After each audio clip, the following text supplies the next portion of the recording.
क्या नरेंद्र मोदी नीतीश कुमार को मैनेज करने के लिए बिहार आ रहे हैं? क्या विधानसभा अध्यक्ष विजय कुमार सिन्हा ने जानबूझकर नरेंद्र मोदी को यहां पर इनवाइट किया क्योंकि एनडीए में जो तल्खियां चल रही हैं वो सिर्फ अब नरेंद्र मोदी ही ठीक कर सकते थे? आप समझिएगा भाजपा के इस चाल को।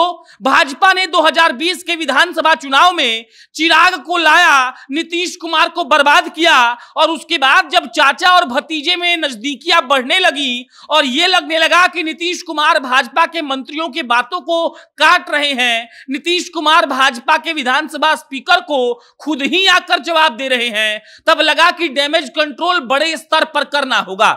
धर्मेंद्र प्रधान वाली स्थिति आपको याद होगी। नीतीश कुमार से 2 बार धर्मेंद्र प्रधान मिलने आ चुके हैं और जब जब वो नीतीश कुमार से मिलते हैं उसके बाद प्रेस कॉन्फ्रेंस करके ये कहते हैं कि बिहार में एनडीए के नेता नीतीश कुमार हैं।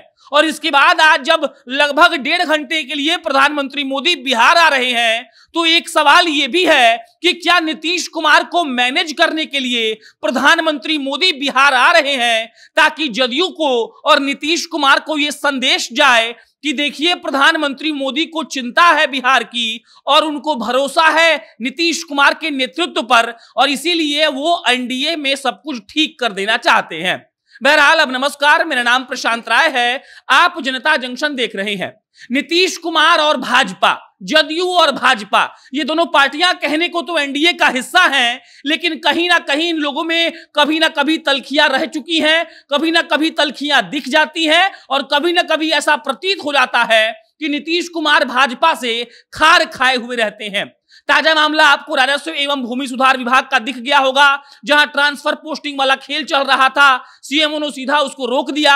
उसके बाद संजय जायसवाल की टिप्पणी याद करिए, उन्होंने कहा था कि पुलिस की मौजूदगी में भाजपा के कार्यालयों को जलाया जा रहा था और पुलिस कुछ नहीं कर रही थी। उसके बाद लल्लन सिंह और उपेंद्र कुशवाहा का स्टैंड याद करिए अग्निवीर पर। और इन सब बातों को जब आप एक फ्रेम में रखेंगे तो आपको मालूम पड़ेगा कि देखिए नीतीश कुमार नरेंद्र मोदी से नीचे किसी की बात सुनने वाले नहीं थे।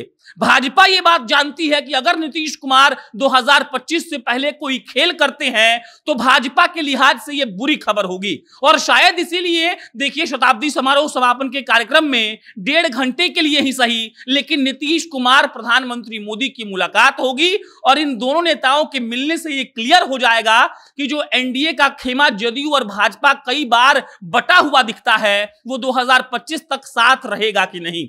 लगातार हम ये सुनते हैं कि एनडीए और जदयू, एनडीए में जो जदयू और भाजपा है ये दोनों अलग नहीं होंगे, लेकिन देखिए दोनों के अलग अलग नेता हैं, दोनों पार्टियों की अलग अलग आइडियोलॉजी है और जातिगत जनगणना से लेकर जनसंख्या नियंत्रण के कानून तक, उसके बाद यूनिफॉर्म सिविल कोड का बात कर लीजिए, सारे बातों में जदयू और भाजपा अलग अलग जगह पर खड़ी हुई दिखती है। और इसके बाद ही सवाल उठने लगता है कि क्या बिहार में जो एनडीए की सरकार चल रही है वो क्या गिर जाएगी। तो सबसे बड़ा सवाल यही है कि जब शाम को आज प्रधानमंत्री मोदी पटना आएंगे 1.5 घंटे के लिए, नीतीश कुमार उनको रिसीव करने के लिए एयरपोर्ट पर भी जा रहे हैं, तो क्या नीतीश कुमार और प्रधानमंत्री मोदी की कोई बातचीत होगी?